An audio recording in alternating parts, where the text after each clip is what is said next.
মস্কোর আকাশ প্রতিরক্ষা ব্যবস্থায় শুরু হয়েছে এক নতুন অধ্যায়। রাশিয়ার প্রতিরক্ষা মন্ত্রী আন্দ্রেই বেলোসভ সম্প্রতি জানিয়েছেন, দেশের প্রথম S-500 রেজিমেন্ট পুরোপুরি যুদ্ধপ্রস্তুত অবস্থায় দায়িত্ব গ্রহণ করেছে।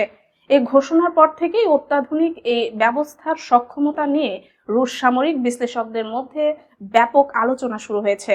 সামরিক রাজনৈতিক বিশ্লেষণ ব্যুরোর প্রধান আলেকজান্ডার মিখেল রুশ বার্তা সংস্থা তাসকে দেওয়া এক সাক্ষাৎকারে দাবি করেন, S-500 প্রমেথিউসের মতো উন্নত প্রযুক্তি বর্তমানে কোনো পশ্চিমা দেশের কাছেই নেই।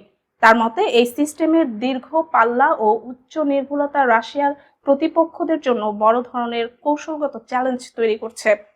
S-500 মূলত রাশিয়ার বিদ্যমান S-400 ট্রায়াম্ফ আকাশ প্রতিরক্ষা ব্যবস্থার পরিপূরক হিসেবে তৈরি করা হয়েছে। এটি কৌশলগত আকাশ প্রতিরক্ষা ও মহাকাশ প্রতিরক্ষা ব্যবস্থার মধ্যকার ব্যবধান কমিয়ে আনবে। মিখেলবের ভাষ্য অনুযায়ী প্রমেথিউস শুধু বর্তমান সময়ের হুমকি মোকাবেলার জন্য নয়, ভবিষ্যৎ যুদ্ধক্ষেত্রের কথা মাথায় রেখেই নকশা করা হয়েছে।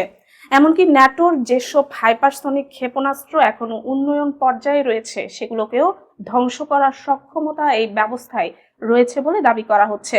এর ফলে আকাশ যুদ্ধে যুক্তরাষ্ট্র ও ন্যাটো জোট রাশিয়ার তুলনায় পিছিয়ে পড়তে পারে বলে ধারণা বিশ্লেষকদের।